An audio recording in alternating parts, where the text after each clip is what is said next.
नमस्कार, स्वागत है आपका दृष्टि सीयूईटी हिंदी के यूट्यूब चैनल पे। और मैं हूं संजोर। जैसा कि आपको पता है कि हम लोग सीयूईटी 2023 पे चर्चा कर रहे हैं।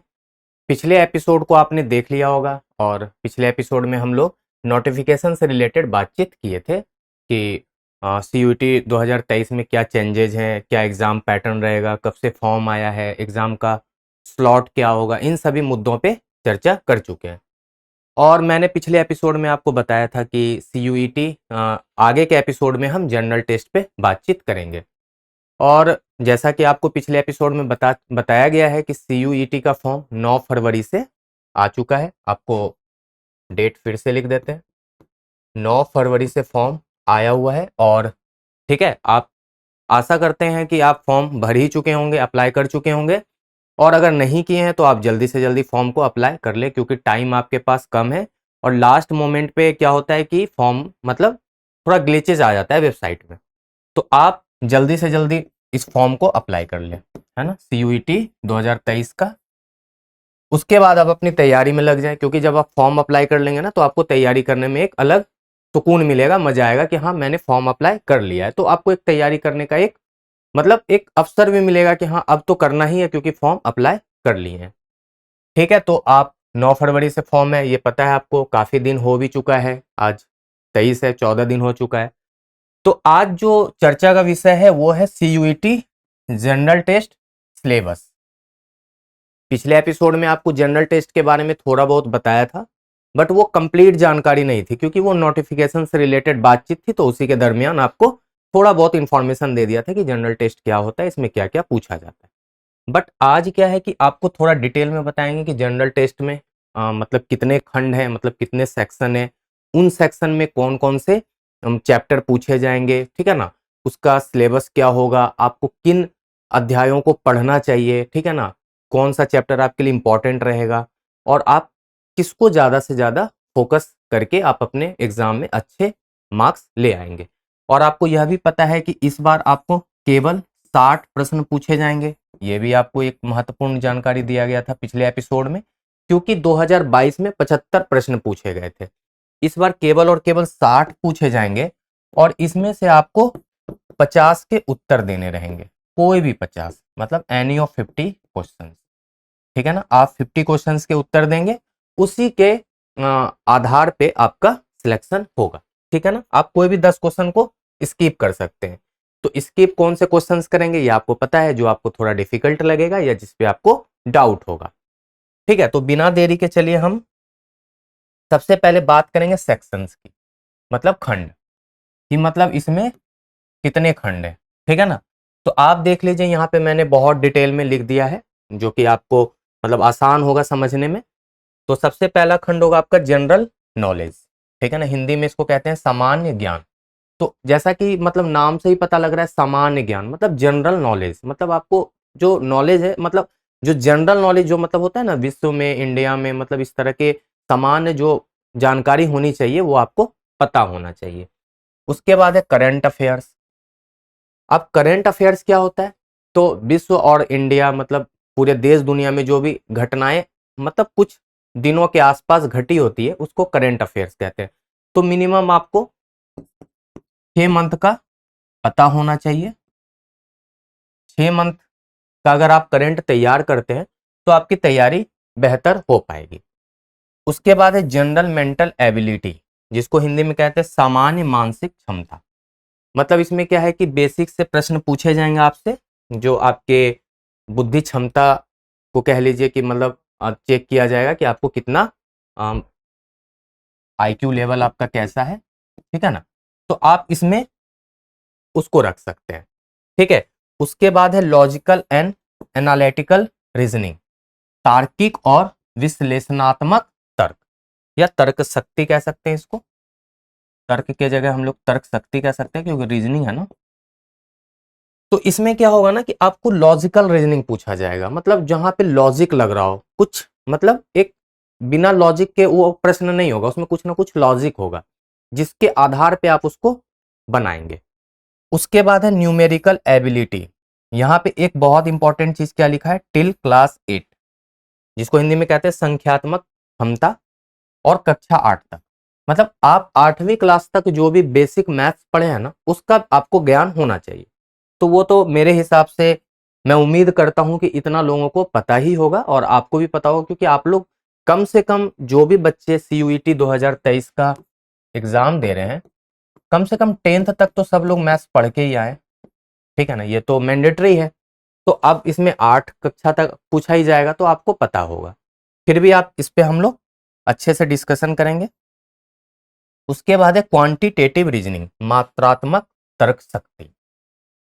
इसमें क्या है कि रीजनिंग तो होगा ही होगा, ठीक है ना, साथ में इसमें क्वांट का थोड़ा बहुत बेसिक नॉलेज भी होना चाहिए तो आप बना पाएंगे। मतलब रीजनिंग भी रहेगा और साथ साथ उसमें क्वांट का कॉन्सेप्ट भी रहेगा। मतलब उसमें क्या होगा कि कैलकुलेशन जरूर होगा मैथ्स का, कहीं ना कहीं मैथ्स का छोटा बहुत किसी भी चैप्टर का फॉर्मूला यूज हो रहा होगा, जैसे कि परसेंटेज होगा, रेशियो होगा, अनुपात, समानुपात उसको हिंदी में कहते हैं, ठीक है ना। इस तरह के जो क्वेश्चंस होते हैं ना, वो क्वांटिटेटिव रीजनिंग में। बेसिकली इसमें ना एज रिलेटेड प्रॉब्लम बहुत ज्यादा दिखेगा, जिसको कहते हैं आयु से संबंधित प्रश्न, ठीक है ना। तो उस तरह के प्रश्नों को हम लोग क्वांटिटेटिव रीजनिंग के अंदर रख लेते हैं, ठीक है ना। अब चलते हैं कि अलग अलग जो आपको मैंने दिखाया है, कितना हो गया, 1 2 3 4 5 6 सेक्शन है। इसी 6 सेक्शन को तैयार करके, इन्हीं 6 सेक्शन को तैयार करके आप अपनी CUET 2023 की तैयारी को बेहतर कर सकते हैं, जनरल टेस्ट, है ना। अब चलते हैं जनरल नॉलेज की बात करें, तो इसमें क्या क्या पढ़ना चाहिए आपको जनरल नॉलेज में, तो देख लीजिए एक जल्दी से। इंपॉर्टेंट डेज, मतलब महत्वपूर्ण दिन। तो इंपॉर्टेंट डेज क्या होता है, जैसे कि 25 दिसंबर को ऐसे महापुरुष का जन्म हुआ होगा तो उसको इंपॉर्टेंट डेज में रखते हैं, ठीक है ना, जैसे कि अटल बिहारी वाजपेयी, है ना। तो मान लेते हैं 15 अगस्त को क्या है, 26 जनवरी है, ठीक है ना। 2 अक्टूबर को क्या है, महात्मा गांधी है। तो ऐसे जो मतलब इंपॉर्टेंट पुरुष होगा, या मतलब जैसे कि विश्व महिला दिवस है, विश्व अंतर्राष्ट्रीय मातृभाषा दिवस है, ऐसे डेज को आप याद कर लेंगे। और आपको एक इसमें ट्रिक बता देते हैं कि इंपॉर्टेंट डेज जो है ना, एग्जाम के आसपास 2 महीना पीछे या 2 महीना आगे तक के डेट को आप कवर कर लेना, जिससे कि आपका इंपॉर्टेंट डेज कवर हो जाए, ठीक है। बहुत पुराना आपसे नहीं पूछा, मतलब पुराना ही रहेगा, बट वो क्या होता है ना कि उसी के मंथ के आसपास ही पूछा जाता है, या करेंट मंथ का भी पूछ लेता है। तो हो गया इंपॉर्टेंट डेज। इंडियन हिस्ट्री, भारतीय इतिहास, मतलब क्या है ना कि हिस्ट्री का बेसिक नॉलेज आपको होना चाहिए, मतलब आप जो 6 7 8 9 10th तक कम से कम पढ़े हो तो आप उसको अच्छे से कर लेना कवर। उसके बाद है बुक्स एंड ऑथर्स, पुस्तकें और लेखक। तो इसमें भी क्या है ना कि जो बहुत महान लोगों के पुस्तक हैं जो लिखे होंगे ऑथर, आप उसको देख लेना, जैसे कि अटल बिहारी वाजपेयी ने अगर कुछ लिखा होगा, या फिर अब्दुल कलाम, स्वामी विवेकानंद है, तो इस तरह के जो महापुरुष की पुस्तकें हैं ना, आप उसको याद कर लेना, ठीक है ना। इंडियन नेशनल मूवमेंट, भारतीय राष्ट्रीय आंदोलन। अब इंडिया में जो भी आंदोलन हुआ होगा, ठीक है ना, जैसे 1947 में हुआ, या ऐसे कोई भी आंदोलन हुए होंगे तो आप उसको कवर कर लेना।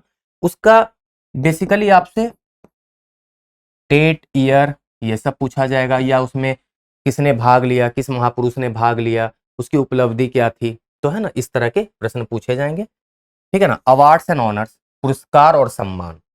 तो इसमें भी क्या है ना कि थोड़ा रिसेंटली पूछ लेता है कई बार कि अभी हाल फिलहाल में मैथमेटिक्स में पुलिट्जर प्राइज किसको दिया गया, या कुछ भी ऐसे रिलेटेड जो प्रश्न होंगे ना, उसमें आपको याद रखना है अवार्ड्स एंड ऑनर्स, ठीक है ना, कि नोबेल पुरस्कार फिजिक्स में 2022 में किसको मिला।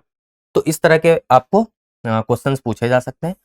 पॉलिटी, ठीक है ना, तो सामान्य राजनीति, बेसिक नॉलेज आपको होना चाहिए आर्टिकल वगैरह का, है ना, या जो अभी मान लेते कोई अमेंडमेंट होता है बिल वगैरह में राज्यसभा लोकसभा में, तो आपको उसके बारे में नॉलेज होना चाहिए। कंट्रीज एंड कैपिटल, देश और उसकी राजधानियां, मतलब किसी देश की राजधानी नाम देके पूछ लेगा कि इस कंट्री की मतलब कैपिटल क्या है, या करेंसी क्या है। एक लाइन आप यहाँ करेंसी भी जोड़ लें, हो सकता है करेंसी भी पूछ ले कि सूडान की करेंसी क्या है, तो आपको वो सब पता होना चाहिए, ठीक है ना। उसके बाद है साइंस एंड टेक्नोलॉजी, विज्ञान एवं प्रौद्योगिकी। तो आप इसको पढ़ के ही आए 10th तक, तो आशा करता हूँ कि ये भी आपका अच्छा ही होगा।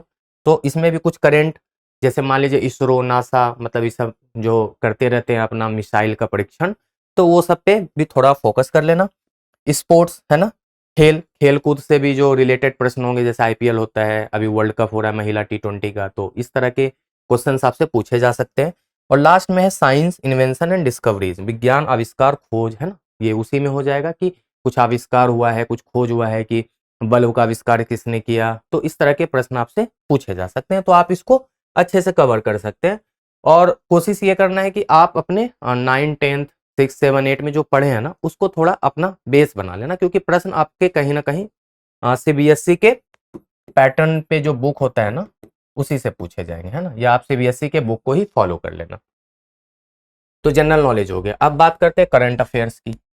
तो देखिए करंट अफेयर्स में एक लाइन में बस आपको बोलेंगे, यहाँ पे एक चीज देख लीजिए क्या है, national and international current affairs, मतलब राष्ट्रीय और अंतर्राष्ट्रीय। मतलब नेशनल का मतलब जो हमारे देश में घटना घटित होती है, इंडिया में, भारत में, और अंतर्राष्ट्रीय का मतलब पूरे विश्व में। इंडिया तो है ही उसमें इंक्लूड, मतलब विश्व में जैसे अमेरिका हो गया, जापान हो गया, रसिया हो गया। जैसे कि अभी मान लेते हैं रशिया और यूक्रेन की लड़ाई होगी, उससे रिलेटेड प्रश्न पूछ सकते हैं ना। मान लेते कोई देश दूसरे देश में गए, कुछ समझौता हो रहा है, कोई एग्रीमेंट पे साइन हो रहा है, इस तरह के प्रश्न आपके नेशनल और इंटरनेशनल करंट अफेयर्स में पूछे जाते हैं।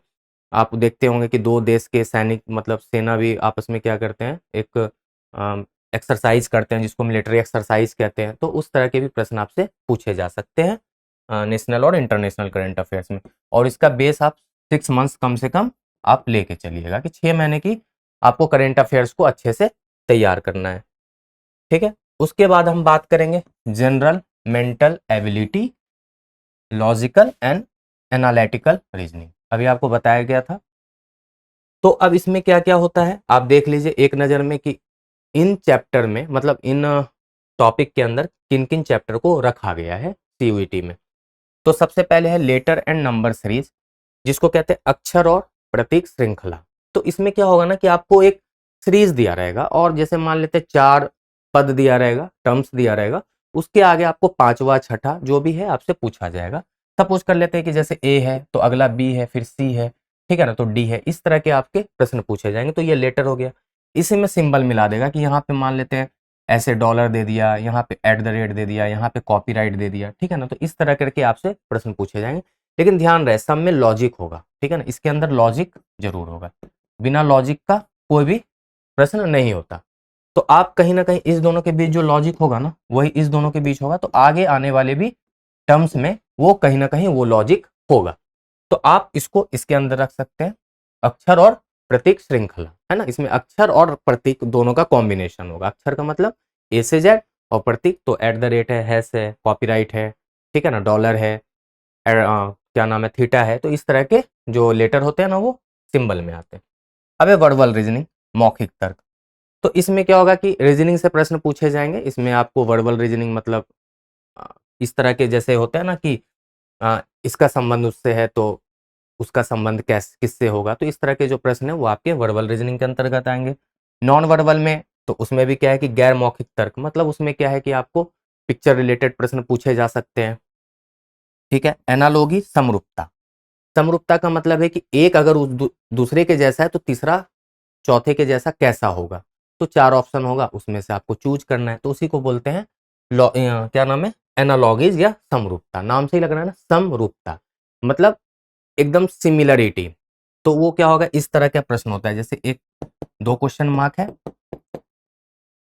ठीक है, मतलब 2 चीज दिया रहेगा हो, मतलब और इस दोनों के बीच जो रिलेशन होगा ना, वही इस दोनों के बीच भी रिलेशन होगा। तो वो इसमें अच्छी बात ये है कि यहाँ पे मान लेते हैं फिगर भी हो सकता है, नंबर भी हो सकता है, लेटर भी हो सकता है, किसी कंट्री का मान लीजिए यहाँ कंट्री होगा, यहाँ करेंसी होगा, यहाँ पे किसी देश की करेंट फिर किसी देश का नाम होगा तो उसके करेंसी को पूछा जाएगा।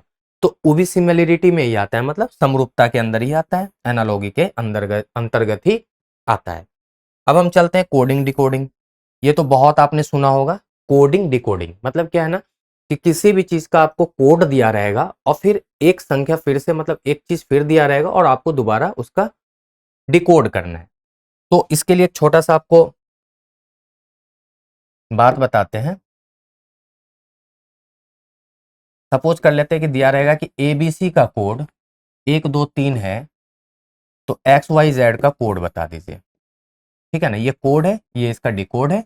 अब ये कोड है तो इसका डिकोड क्या होना चाहिए। तो इसको क्या बोलेंगे कि आप देख पा रहे हैं ए का प्लेस वैल्यू 1 है, बी का 2 और सी का 3।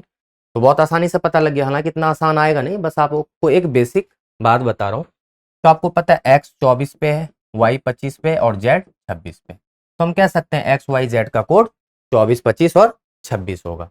तो इस तरह के प्रश्न आपसे पूछे जा सकते कोडिंग में।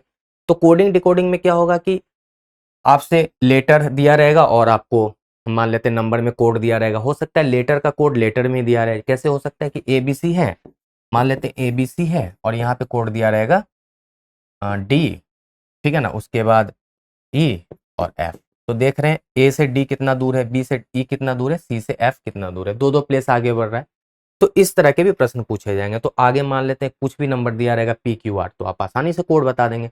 तो कोडिंग डिकोडिंग में क्या होगा ना कि आपको मतलब ओरिजिनल में जो आपस में लॉजिक है ना, मतलब जो क्वेश्चन में लॉजिक दिया होगा ना, वही आपको आगे ढूंढना है। बस इतना नॉलेज होना चाहिए आपको कि लॉजिक क्वेश्चंस में दो दिया रहेगा, उसको आगे आपको एप्लीकेबल मतलब आपके लिए होगा, वो अप्लाई करना है। उसके बाद है जजमेंट रीजनिंग, निर्णय और तर्क। मतलब आपको एक स्टेटमेंट दिया रहेगा और आपको बोलेगा कि इसमें आप क्या निर्णय ले सकते हैं। तो वो हो जाएगा जजमेंट में कि यहाँ पे बाढ़ आया है, तो आप अगर उस देश के मतलब उस एरिया के DM होते तो आपका निर्णय क्या होता, या आप उस एरिया के मुखिया होते तो आपका निर्णय क्या होता। तो इस तरह के प्रश्न पूछे जाएंगे। हालांकि ऑप्शन दिया रहेगा, बस ये है कि उसमें एक लॉजिकल ऑप्शन आपको ढूंढना है। वही आपसे देखा जाएगा कि आपको कितना नॉलेज है या आप उसमें कितना सक्षम है। ठीक है, तो ये हो जाएगा निर्णय और तर्क। स्टेटमेंट एंड कंक्लूजन, कथन और निष्कर्ष। मतलब एक कथन दिया रहेगा और उससे आपसे निष्कर्ष पूछा जाएगा कि मान लेते हैं कि अभी जो कोविड हुआ था, तो अगर आप उस समय प्रधानमंत्री होते, ठीक है ना, तो आपका मतलब उसमें क्या निष्कर्ष होता, आप क्या करते, ठीक है ना। तो कथन और निष्कर्ष में है कि एक कथन दिया रहेगा और उसमें आपका कंक्लूजन क्या होगा, कि मान लेते हैं कि कुछ घटना घट गई तो उसमें क्या क्या कंक्लूजन हो सकता है, तो वो कंक्लूजन है। तो उसमें ये देखना है कि आपका कंक्लूजन आप कितना अच्छा सोच सकते हैं। 4 ऑप्शन दिया रहेगा, हो सकता है कि 4 ऑप्शन में 2 ऑप्शन सही हो, तो वहां पे A, B और C, नन ऑफ दी, इस तरह के भी आपसे ऑप्शन में दिख जाएंगे आपको। तो कंक्लूजन और जजमेंट में क्या है ना कि आपको एकदम ध्यान से सोचना है और वही सोचना है जो मतलब बेसिकली मतलब आपका वो पर्सनल थिंकिंग नहीं होना चाहिए। मतलब क्या होना चाहिए कि एक पूरा कंप्लीट जो सबके मन में ऐसा विचार आ रहा होगा, मतलब वो जनप्रतिनिधि के लिए मतलब किसी भी समाज के लिए वो सही निर्णय हो, सही डिसीजन हो, तो वही होना चाहिए, तभी आपका सही। ऐसा नहीं कि आपका वो पर्सनल डिसीजन हो। होता है ना कई बार पर्सनल डिसीजन हो और दूसरे को अच्छा ना लग रहा हो, तो फिर आपका वहाँ पे गलत हो जाएगा। तो आपको ऐसा डिसीजन लेना है जो सबके लिए ठीक हो, सुटेबल हो या सबके भलाई के लिए अच्छा हो। तो ये हो गया आपका इसके अंदर। अभी और भी इसमें चैप्टर है। स्टेटमेंट एंड कंक्लूजन, कथन और निष्कर्ष अभी बताया जा चुका है।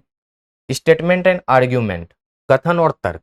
मतलब आपको एक कथन दिया रहेगा, उस पर आपको आर्ग्यूमेंट करना है, ठीक है ना। 2 आर्ग्यूमेंट दिया रहेगा तो आपसे पूछा जाएगा क्या ये कथन तर्क सही है या दूसरा, हाँ दूसरा तर्क सही है। तो वहां पे आपका आर्ग्यूमेंट देखा जाएगा, तर्क देखा जाएगा कि आपका तर्क सही है, आप कितना मतलब अच्छा आपका तर्क है, लॉजिकल है कि नहीं।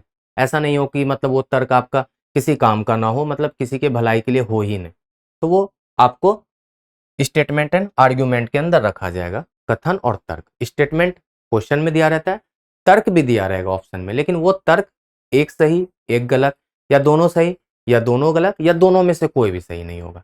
तो इस तरह आपको वहां पे ढूंढना है, ठीक है ना।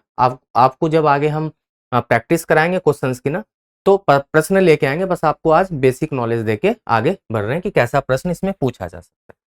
एनालिटिकल रीजनिंग में भी विश्लेषणात्मक तर्क, वहां पे भी एक पैसेज तरह का क्वेश्चन दिया रहेगा कि एक लंबा चौड़ा पैसेज दिया रहेगा या 10 लाइन का दिया रहेगा, उससे आपको एक कथन दिया रहेगा और आपको बोला जाएगा कि आप इसमें एक अपना डिसीजन बताओ, डिसीजन में कैसा होना चाहिए, या आपको निर्णय या कारण या फिर तर्क, उस तरह के प्रश्न को आप एनालिटिकल रीजनिंग में रख सकते हैं।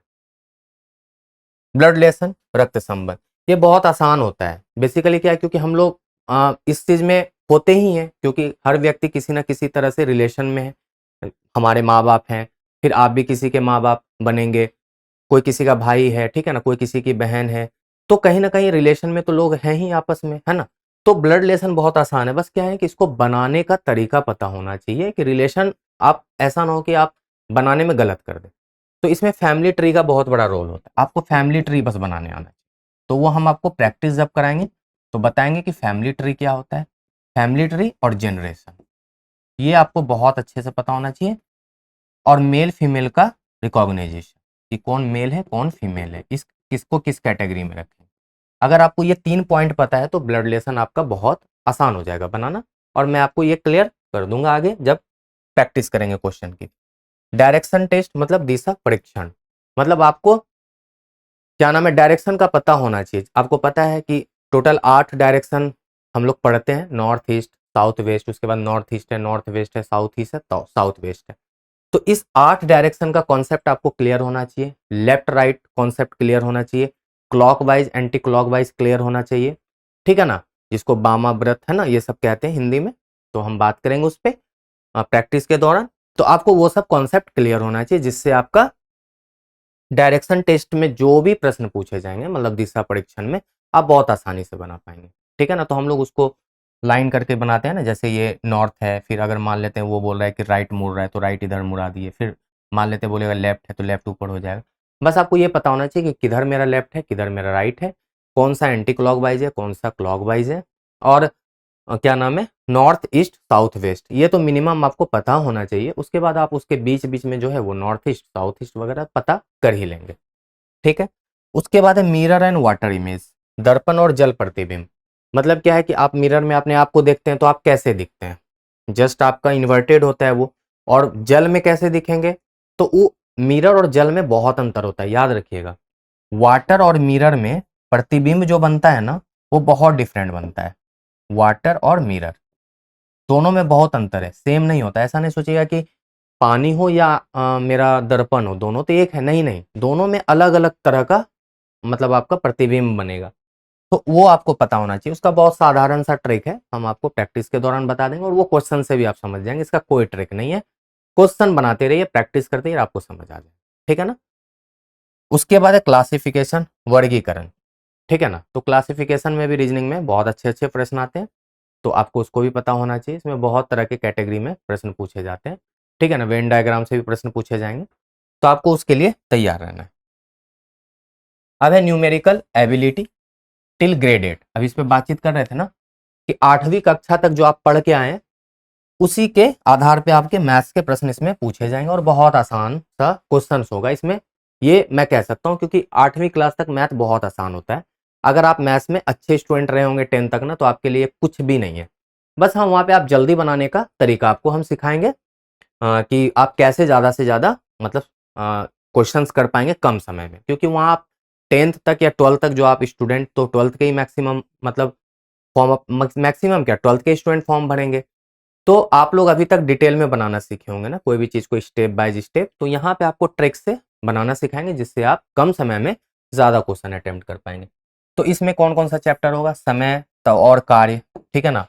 आपने सुना ही होगा टाइम एंड वर्क। इसमें क्या होता है, मजदूर कितने दिन काम किया, कोई व्यक्ति काम पे जाता है फिर छोड़ देता है, फिर उसको मजदूरी मिलती है, इस तरह के जो प्रश्न होते हैं ना वो समय और काम में पूछा जाता है, ठीक है ना। इसमें पाइप और सिस्टर्न के भी प्रश्न इसी कॉन्सेप्ट में बनते हैं, ठीक है ना, जिसको हम कहते हैं जल क्या नाम है, पानी नल तथा टंकी, है ना। तो आगे होगा, हो सकता है इसमें, ठीक है ना, चैप्टर में लिखा होगा। तो उस ये भी इसी कॉन्सेप्ट पे बनता है। तो टाइम एंड वर्क बहुत आसान है, मजदूरी इस सबसे रिलेटेड प्रश्न होते हैं। पार्टनरशिप का मतलब है साझेदारी, जैसा कि नाम से ही पता है कि पार्टनरशिप मतलब दो फर्म्स के बीच पार्टनरशिप हो, दो व्यक्ति के बीच पार्टनरशिप हो। मतलब मान लेते हैं दो लोग मिलकर बिजनेस करते हैं, कुछ पैसा इन्वेस्ट करते हैं। जरूरी नहीं कि दोनों व्यक्ति सेम सेम पैसा इन्वेस्ट किया हो, कुछ ज़्यादा करते हैं, कुछ कम करते हैं, कुछ कुछ दिनों के लिए करते हैं, कुछ उससे कम दिनों के लिए करते हैं। तो आपस में प्रॉफिट भी उसे भी उसी आधार पे बांटा जाता है, पैसे के आधार पे भी, समय के आधार पे भी, और सबसे बड़ी बात है इन्वॉल्वमेंट के आधार पे भी। तो ये सब जो प्रश्न है ना वो साझेदारी के अंदर आते हैं, ठीक है ना। तो हम इस पे बातचीत करेंगे प्रैक्टिस के दौरान। बस आपको एक बेसिक सी बात बताए कि इसमें कैसे प्रश्न पूछे जाएंगे, कि दो व्यक्ति है आपस में एक्स और वाई रुपीज इन्वेस्ट करता है, फिर कुछ प्रॉफिट होता है एक साल के एंड में, तो एक्स और वाई के बीच किस आधार पे लाभ को बांटना पड़ेगा। तो भाई जो जितना पैसा दिया है उसी रेशियो में प्रॉफिट भी लेगा, ठीक है। लाभ और हानि, ठीक है, आप जनरल अपने हर इंसान लाइफ में कुछ ना कुछ खरीद रहा है, कुछ ना कुछ बेच रहा है, ठीक है ना। तो वहां लाभ और हानि आपको पता होगा। लाभ क्या है कि जब आप किसी वस्तु को लाए ज्यादा दाम पे बेच दिए तो लाभ है, किसी वस्तु को ला के कम दाम पे बेच रहे हैं तो हानि है। तो इस तरह के जो प्रश्न होंगे वो लाभ और हानि के अंतर्गत आएंगे, और बहुत आसान सा टॉपिक है, आसान सा प्रश्न इसमें पूछा जाता है। बोट एंड स्ट्रीम, नौ और धारा, ठीक है ना। नौ और धारा का मतलब क्या है कि धारा के विरुद्ध, मतलब आप जब कभी इसमें गए होंगे समुद्र में, तो आप देखते हैं धारा होता है ना, तो धारा के विपरीत जाने में आपको ज़्यादा फोर्स लगता होगा, वो आपको धक्का दे रहा है तो आपको टाइम ज़्यादा लगता है, और अगर आप उसी की दिशा में जाओगे ना तो आपको समय कम लगेगा क्योंकि वो आपको मदद कर रहा है। तो नौ और तथा धारा यही कॉन्सेप्ट पे है, जिसमें अप स्ट्रीम डाउन स्ट्रीम मतलब धारा के विपरीत, धारा के विपरीत, इस तरह के कॉन्सेप्ट आपको वहां पे देखने को मिलेगा। ठीक है, ये एक्चुअली टाइम एंड डिस्टेंस पे बेस्ड चैप्टर है, टाइम एंड डिस्टेंस, जिसको हम क्या बोलते हैं, समय तथा दूरी, और इसमें चाल भी होता है, टाइम डिस्टेंस एंड स्पीड, समय दूरी तथा चाल के चैप्टर के आधार पे यह होता है। उसके बाद क्वेश्चन बेस्ड ऑन ट्रेन्स, रेलगाड़ी पर आधारित प्रश्न, ये भी इसी कॉन्सेप्ट पे है, बस इसमें क्या वहां पे 9 है, यहाँ पे रेलगाड़ी, रेलगाड़ी में अप स्ट्रीम डाउन स्ट्रीम का कॉन्सेप्ट नहीं होता, इसलिए इसको अलग कर दिया गया है, क्योंकि प्लेन पे तो ऐसा कुछ नहीं है ना कि कोई धारा है, कोई पानी बह के आ रहा है, नहीं, वहां तो पटरी है ना, रेल है, तो वहां पे ये कॉन्सेप्ट नहीं लगता अप स्ट्रीम डाउन स्ट्रीम का, लेकिन वहां पे टाइम एंड डिस्टेंस और स्पीड का कॉन्सेप्ट वही है कि डिस्टेंस का जो फॉर्मूला है, स्पीड का जो फॉर्मूला है, या टाइम का जो फॉर्मूला है, वो सब सेम रहता है। तो आपको रेलगाड़ियों पर जो आधारित प्रश्न है ना, वो उस वहां पे आपको रिलेटिव स्पीड का बहुत रोल है, सापेक्ष चाल जिसको बोलते हैं, कि दो दो ट्रेनें आपस में एक दूसरे के विपरीत जा रहे हैं या सेम डायरेक्शन में जा रहे हैं, रेलगाड़ी किसी व्यक्ति को पार कर रही है, या रेलगाड़ी किसी रेलगाड़ी को ही पार कर रही है, या एक्सप्रेस ट्रेन किसी लोकल ट्रेन को पार कर रही है, ठीक है ना, इस तरह के आपसे प्रश्न पूछे जाएंगे, प्लेटफॉर्म को पार करना, किसी ब्रिज को पार करना, ठीक है ना, तो इस तरह के आपसे क्वेश्चन जो है ना वो रेलगाड़ी के आधार पे पूछे जाते हैं। हालांकि ये टाइम एंड डिस्टेंस का पूरा पूरा कॉन्सेप्ट इसमें होता है, ठीक है। तो हम आपको इसमें प्रैक्टिस कराएंगे, आपको समझ में आ जाएगा। सिंप्लीफिकेशन एंड अप्रोक्सीमेशन, क्या है, सरलीकरण और सन्निकटन, मतलब आपको एक बेसिक कैलकुलेशन के इसमें प्रश्न पूछे जा सकते हैं, जिसमें आपको बोर्ड मास आपको पता होना चाहिए, आप बोर्ड मास पढ़ के आए होंगे, है ना, bracket of divide multiplication addition and subtraction, ये इसका रूल है कि पहले आप ब्रैकेट का काम करेंगे, फिर ऑफ का, फिर डिवाइड, फिर मल्टीप्लीकेशन, फिर एडिशन और देन सब्ट्रैक्शन। तो वो आपको पता होगा तो आपका सिंप्लीफिकेशन कभी गलत नहीं होगा। आप बोलेंगे कि सर अप्रोक्सीमेशन क्या है, एक्चुअली अप्रोक्सीमेशन का मतलब ये है ना कि जैसे आपका उत्तर मान लेते हैं 109, या मान लीजिए 10.9 आया, अब आपके चारों ऑप्शन में ऐसा कोई ऑप्शन नहीं दिख रहा है, ठीक है ना, वहां पे ऑप्शन अगर 11 है, 14 है, 18 है और 22 है, तो आप 11 पे क्लिक कर देना, तो वही होता है अप्रोक्सीमेशन, मतलब 10.9 के आसपास जो भी नंबर है ना, आप उस पर क्लिक कर देना। देखो 14 बहुत बड़ा है, 18 उससे ज्यादा, 22 तो बहुत बड़ा है, या मान लेते हैं 8 भी होता और 11 है, तो 8 और 11 में आप जाहिर सी बात 11 को चूज करेंगे ना, यही आपका वहां पे देखा जाएगा कि आप किसको चूज करते हैं, आपका दिमाग मतलब किसकी तरफ जा रहा है, तो वही होता है अप्रोक्सीमेशन, ठीक है ना, सन्निकटन। एलसीएम और एचसीएफ है ना, लघुत्तम समापवर्त एवं महत्तम समापवर्त, आप इसको भी पढ़ के आए होंगे 10th तक में, तो वहां पे आपको जिसको कहते हैं लोएस्ट कॉमन मल्टीपल और हाईएस्ट कॉमन फैक्टर, इसका एक छोटा सा कॉन्सेप्ट है, आपको जब क्वेश्चन कराएंगे तो उसी के मतलब क्वेश्चन में ही आपको उसका कॉन्सेप्ट देते हुए चले जाएंगे, जिससे कि आप बहुत आसानी से एलसीएम और एचसीएफ के चैप्टर को कर पाएंगे। चैप्टर को तो नहीं करना है एग्जाम में, उससे जो भी प्रश्न पूछे जाएंगे आप उसको कर लेंगे, और बहुत साधारण सा प्रश्न पूछा जाता है इसमें, बेसिकली आपसे स्कूल के घंटी, है ना, कि 4 स्कूल है, अलग अलग समय पे उसमें घंटी बज रहा है, कि जैसे किसी में 10 सेकंड के अंतराल पे बज रहा है, किसी में 20 सेकंड के अंतराल पे बज रहा है, तो वो एक साथ कितने बजे बजेंगे, या एक साथ मतलब कब लास्ट में बजेंगे, है ना, कोई व्यक्ति इस स्पीड से दौड़ रहा है, कोई व्यक्ति उस स्पीड से दौड़ रहा है, तो एक साथ वो कब मिलेंगे, तो इस तरह के जो प्रश्न है ना वो एलसीएम के अंदर आता है। और एचसीएफ के अंदर क्या प्रश्न आएगा कि 4 कंटेनर है अलग अलग माप का, और एक दूध आपको मापना है, तो एक ऐसा माप मतलब बताओ जिससे कि चारों कंटेनर को मापा जा सके, तो उस तरह के जो प्रश्न है वो एचसीएफ के अंदर आते हैं, जिसको कहते हैं हाईएस्ट कॉमन फैक्टर। तो बस यही 2-3 तरह के आपसे प्रश्न पूछे जाएंगे, क्योंकि मुझे पता है सीयूईटी में बहुत डिफिकल्ट आपसे क्वेश्चन नहीं पूछे जाएंगे, आप उसको तैयार करना। परसेंटेज तो देखो सारे चैप्टर का एक बेस है, आधार है, अगर आप परसेंटेज पढ़ लिए हैं अच्छे से तो आपको ये जितने भी चैप्टर हैं ये सब आसान लगेगा। तो प्रतिशत हम थोड़ा सा अच्छे से पढ़ लेंगे, अगर हम मान लो प्रतिशत चैप्टर करेंगे तो उसको कॉन्सेप्ट थोड़ा आपका क्लियर कर देंगे। इसमें मेनली परसेंटेज का मतलब क्या है कि किसी भी चीज़ को 100 में बताना, है ना, उसी पे आधार पे प्रश्न पूछे जाएंगे। कि ए बी से 20% अधिक है, सी डी से 50% कम है, तो ए डी से कितना कम या अधिक प्रतिशत में है ये बता देना है। तो प्रतिशत का मतलब है कि किसी भी चीज को 100 में आप कन्वर्ट कर दीजिए आपका वो प्रतिशत निकल जाएगा। भिन्न प्रतिशत और रेशियो लगभग मिलता जुलता चैप्टर है, तो आपको एक चैप्टर बताएंगे, आप सारा खुद ही कवर कर लेंगे। समय कम है तो हम जल्दी जल्दी आपको प्रैक्टिस करा देंगे सिर्फ क्वेश्चंस की, जिससे आप बनाना सीख जाए। देखो, क्योंकि मेरे हिसाब से कॉन्सेप्ट तो आप लोग पढ़ के आए ही हो अभी, है ना, तुरंत, क्योंकि आपको ज़्यादा समय हुआ नहीं है, तो भूले नहीं होगे, तो आपको बस थोड़ा सा अगर आइडिया दे देंगे तो आप कर लेंगे मेरे हिसाब से। उसके बाद है numerical and numerical ability till grade है। अच्छा, अभी इसमें और चैप्टर बचा हुआ है, वही है रेशियो है, अनुपात समानुपात, मतलब दो लोगों के दो नंबर्स के बीच अनुपात निकालने कह सकता है कि ए अगर 20 है, बी 30 है, तो दोनों का अनुपात तो 20:30, ठीक है ना। तो रेशियो में बहुत आसान सा प्रश्न पूछा जाता है, और रेशियो पढ़ने से ये फायदा होता है ना कि आपका पार्टनरशिप जैसा चैप्टर बहुत आसानी से बन जाता है, क्योंकि कहीं ना कहीं जो हम पैसा बांटते हैं या मजदूरी देते हैं ना, तो रेशियो में ही देते हैं कि जो जितना काम किया है उसका रेशियो ज्यादा होगा, जो कम किया है उसका रेशियो कम होगा। तो रेशियो चैप्टर थोड़ा अच्छे से करना है, क्योंकि रेशियो का यूज बहुत है। एलिगेशन चैप्टर में भी रेशियो का यूज है, जिसको कहते हैं मिश्रण।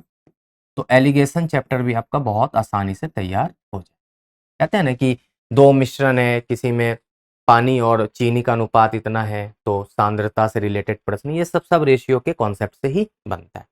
या पीतल और लोहे के मिश्रण में, है ना, सोने और चांदी के मिश्रण में, सब मिश्रण से जितने रिलेटेड है ना, वो रेशियो एलिगेशन में ही आता है।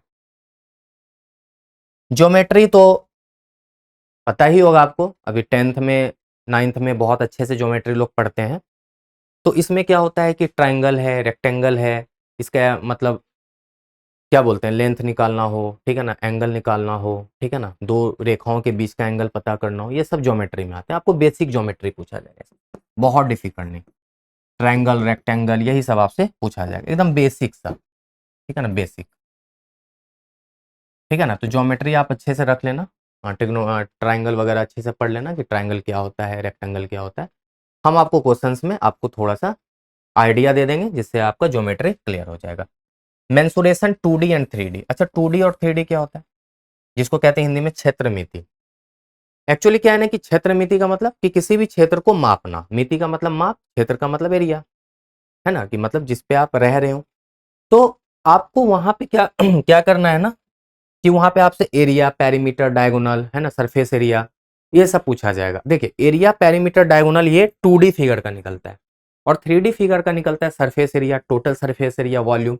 तो 2D फिगर क्या होता है ना, कि जो हम एक पेपर पे ड्रॉ कर ले, जैसे ये है, पेपर पे ड्रॉ कर लिए, लेकिन जो हमको उसका तीनों डायमेंशनल दिखता है ना, तो वो होता है 3D। जैसे ये कोन है, आप आइसक्रीम खाए होंगे ना, या बाल्टी देख लीजिए, या घर में जो सिलेंडर होता है गैस का, वो सब क्या 3D है। 2D क्या है, जैसे रेक्टेंगल है, ट्राइंगल है, ये हम ड्रॉ कर लेते हैं पेपर पे, क्योंकि इसका 2 ही डायमेंशनल दिखता है ना, लेंथ और ब्रेथ। इसमें बहुत कुछ है, लंबाई, ये क्या नाम है, हाइट है, स्लैंट हाइट है, सर्कल के ऊपर रखा है, आधार का त्रिज्या है, तो इसलिए ये 3D में है। तो ये 2D फिगर हो गया, 2 डायमेंशनल, और ये 3 डायमेंशनल। तो इसका आपको क्या पढ़ना है, एरिया, पेरीमीटर, डायगोनल, और उसमें surface area, total surface area, volume, ठीक है ना, ये सब आपको निकालना होगा। इसमें सर्कल भी पढ़ेंगे, यहाँ सर्कल है, वहाँ स्फेयर है ना।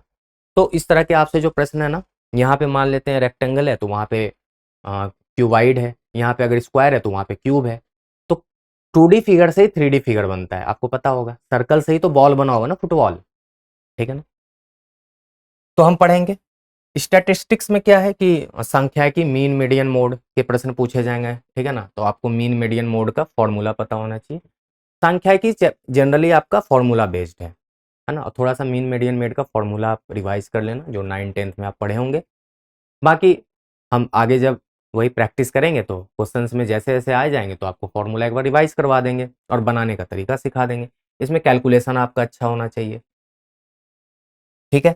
एप्लीकेशन ऑफ मैथमेटिक्स, गणित का अनुप्रयोग, तो जाहिर सी बात, अभी तो गणित ही पढ़ रहे हैं, तो गणित का इसमें यूज होगा, मिसलेनियस टाइप के प्रश्न इसमें पूछे जाएंगे।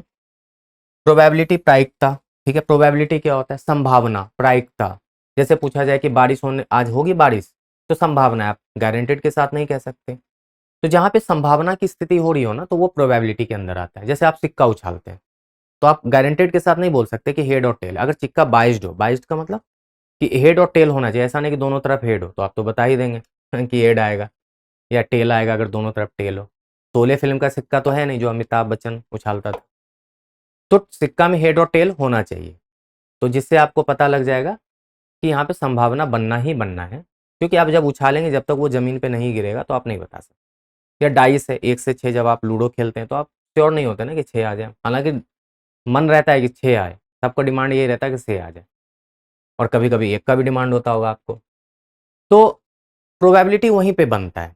या डाइस, ठीक है ना, बता ही दिया। कार्ड्स है ना, ताश के पत्ते में भी प्रोबेबिलिटी लगता है।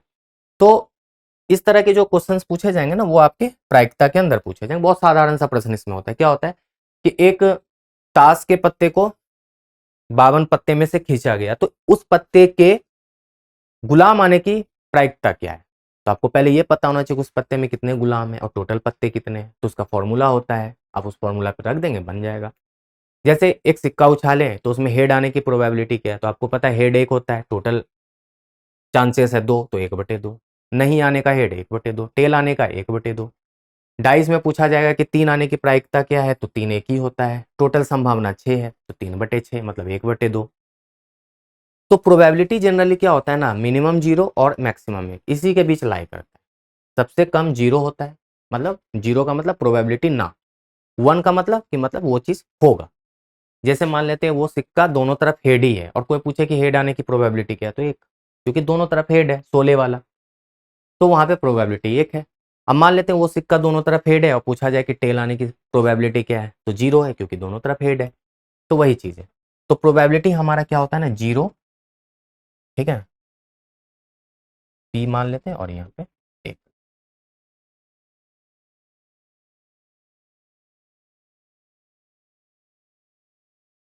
ठीक है, तो आपका ये फॉर्मूला आपको पता होना चाहिए, ठीक है ना। नंबर सिस्टम, संख्या पद्धति, इसके अंदर आपको क्या होगा कि नंबर्स के बारे में जानकारी होना चाहिए। नंबर्स क्या होता है हमारा सबको पता है। सम संख्या है, विषम संख्या है, नेचुरल नंबर है, होल नंबर है, परिमेय संख्या है, अपरिमेय संख्या है, पूर्ण संख्या है, अभाज्य संख्या है, भाज्य संख्या है, बहुत तरह के नंबर है। आपको सारे नंबर का बस कॉन्सेप्ट पता होना चाहिए। डिविजिबिलिटी रूल पता होना चाहिए कि 2 से कौन कौन संख्या विभाजित होती है, 3 से कौन सी संख्या विभाजित होती है, 4 का विभाजिता का क्या नियम है, 12 का विभाजिता का क्या नियम है। जनरली आप हम लोग 11 तक पढ़ते हैं, उसके बाद क्या होता है ना कि आसान हो जाता है, फिर रिपीटेशन होने लगता है, आप फिर कर लेंगे खुद से। आपको मिनिमम 11 तक होना चाहिए। वैसे भी कहा जा गया है कि कक्षा 8 तक ही है, तो आप ज़्यादा भी इसमें बहुत हाई लेवल का नहीं पढ़ना है आपको। तो 11 तक आपको डिविजिबिलिटी रूल भी पढ़ लेना है, और थोड़ा सा आपको संख्या का बेसिक नॉलेज होना चाहिए कि आपसे ये पूछ ले कि 27 जो है वो प्राइम नंबर है या कंपोजिट है, तो आपको पता होना चाहिए कि 27 हमारा कंपोजिट नंबर है, क्योंकि वो डिवाइड हो जाता है। आपसे पूछ लिया जाए कि 38 सम है या विषम है, तो आपको पता होना चाहिए कि 38 सम है, क्योंकि लास्ट में 8 है। तो बस इतना बेसिक नॉलेज आपके अंदर नंबर सिस्टम में होना चाहिए। या 1 से 50 तक की संख्याओं का योग क्या होगा, इस तरह के प्रश्न आपके नंबर सिस्टम में पूछे जाएंगे। इसका फॉर्मूला होता है, कॉन्सेप्ट होता है। अलजेब्रा होता है बीजगणित। इसमें क्या होता है, आइडेंटिटी का बहुत बड़ा रोल है। इसमें आपको आइडेंटिटी पता होना चाहिए। आप पूछेंगे कि आइडेंटिटी क्या होता है, तो आइडेंटिटी फॉर्मूला है एक तरह से, जैसे a प्लस बी का होल स्क्वायर, ए प्लस बी का होल क्यूब, ए माइनस बी का होल स्क्वायर, ए स्क्वायर माइनस बी स्क्वायर, इस तरह के जो प्रश्न मतलब फॉर्मूला है ना, वो आइडेंटिटी में है। तो आपको ये पता होना चाहिए। इसी के आधार पे बहुत सारे प्रश्न बनते हैं। जैसे आपसे पूछ लेगा 101 प्लस 99 का होल स्क्वायर बता दीजिए। अगर आपको नहीं पता होगा तो आप बहुत डिफिकल्ट हो जाएगा आपके लिए, है ना, करना। ये तो फिर भी कर लेंगे आपके कि 200 का स्क्वायर हो जाएगा, लेकिन मान लेते हैं 149 प्लस 95 का होल स्क्वायर हो, है ना, तो उस सब के लिए आपको थोड़ा सा आइडेंटिटी का बहुत ही वहाँ पे इंपॉर्टेंट होगा। तो आप अलजेब्रा को मतलब आपको आइडेंटिटी याद होना चाहिए।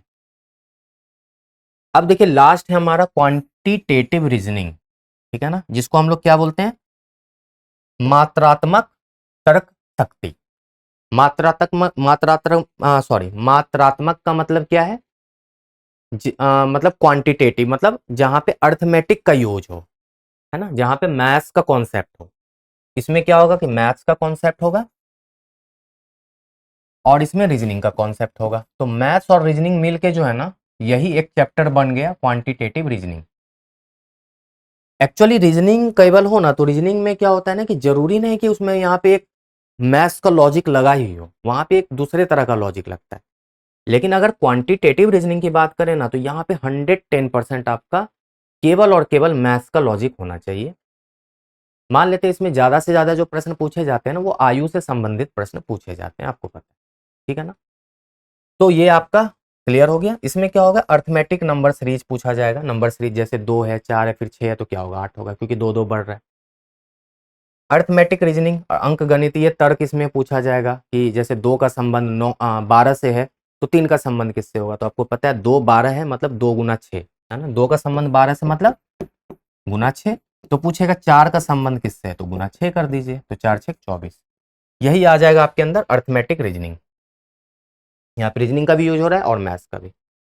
डेटा इंटरप्रिटेशन, आंकड़ों की व्याख्या, जिसको डीआई बोलते हैं, है ना। जैसे ऐसे दिया रहता है टेबल के, ये डीआई, या टेबल में दिया रहेगा, या मान लेते हैं आपके रेखा ऐसे लाइन में दिया रहेगा, या पाई चार्ट ऐसे दिया रहेगा, ठीक है ना। तो इसी को कहते हैं डीआई। तो हम लोग डीआई पे डिस्कस करेंगे अच्छे से। डेटा सफिशिएंसी है कि मातम आंकड़ों की पर्याप्तता। अब वहां पे दिया रहेगा कि 2 स्टेटमेंट दिया रहेगा और पूछा जाएगा एक क्वेश्चन कि क्वेश्चन से क्या वो 2 स्टेटमेंट से आपका क्वेश्चन सॉल्व हो जाएगा। अगर मान लेते पहले से हो जाए तो पहला सही है, दूसरे से हो जाए तो दूसरा सही है, दोनों से मिला के हो तो दोनों से मिला के, दोनों से मिला के नहीं हो तो दोनों से मिला के नहीं होगा। तो ऐसे प्रश्न पूछे जाते हैं। तो आपको वहां पे डेटा सफिशिएंसी क्वेश्चन से ही आपको बता देंगे कि इसका क्या कॉन्सेप्ट है। अभी बताए थे बहुत बार कि प्रॉब्लम ऑन एज, आयु संबंधित प्रश्न इसमें पूछे जाते हैं कि 2 व्यक्ति की आयु का अनुपात 4:5 है, 5 वर्ष बाद उनकी आयुओं का अनुपात इतना हो जाएगा, तो दोनों की आयु ज्ञात करें। तो ऐसे जो प्रश्न है ना, वो आपके एज के अंदर आते हैं। नंबर सीरीज, संख्या श्रृंखला, लगभग दोनों सेम है। अंकगणितीय संख्या श्रृंखला और संख्या श्रृंखला लगभग सेम है, ठीक है ना। तो इस तरह देखा गया तो आपका मैंने अच्छे से, मतलब जनरल टेस्ट का सिलेबस डिस्कशन कर दिया, जिसके अंदर आपको जनरल नॉलेज के बारे में बता दिया और आपको करंट अफेयर्स के बारे में भी बता दिया। तो कुल मिला के अब देखा जाए तो आप 60 अंक के लिए तैयार हैं, ठीक है ना। और मुझे लगता है कि इससे बेटर सिलेबस डिस्कशन आपको नहीं मिलेगा। आप इस चैनल को मतलब फॉलो कर लीजिए, इसमें बहुत सारे आपके अपडेट आते रहते हैं। चैनल का नाम आपको पता ही है, दृष्टि, ठीक है ना, दृष्टि CUET हिंदी। तो आप इस चैनल को फॉलो कीजिए। आपको यहाँ पे बहुत सारे आपके करेंट के क्विज आते रहते हैं, जनरल नॉलेज के क्विज आते रहते हैं, आगे मैथ्स और रीजनिंग के भी कुछ कुछ क्विज आते रहेंगे। तो आप इसको अच्छे से फॉलो करिए, मतलब इसको सब्सक्राइब करिए, फॉलो करिए, और इसका नोटिफिकेशन आपको आता रहेगा, तो आप इसको वॉच करते रहिए। आपकी तैयारी बेहतर होती जाएगी, और गारंटेड है कि 60 में से जो 50 क्वेश्चन बनाना है ना, तो आप 50 में से 50 क्वेश्चन अटेम्प्ट करके आएंगे। ये मेरा वादा है, अगर आप अच्छे से तैयारी कर लेते हैं और इस सिलेबस को अच्छे से देख लेते हैं, इस वीडियो को अच्छे से पूरा अंत, शुरू से लेकर अंत तक वॉच कर लेते हैं। तो चलिए आज के लिए इतना ही। पिछले एपिसोड में भी आपने बहुत अच्छा अच्छा कमेंट किया था और उसको देखा था। तो आशा है कि आप इस वीडियो को भी अच्छे से देखेंगे और अंत तक देखेंगे, और लाइक और कमेंट बिल्कुल भी करना मत भूलिएगा, जिससे कि आगे फिर और क्या होगा कि और वीडियो आपको मतलब देखने को मौका मिलेगा, तो आपको नोटिफिकेशन मिलेगा। तो चलिए हम मिलते हैं अगले वीडियो में। आज के लिए आपका बहुत बहुत शुक्रिया, धन्यवाद।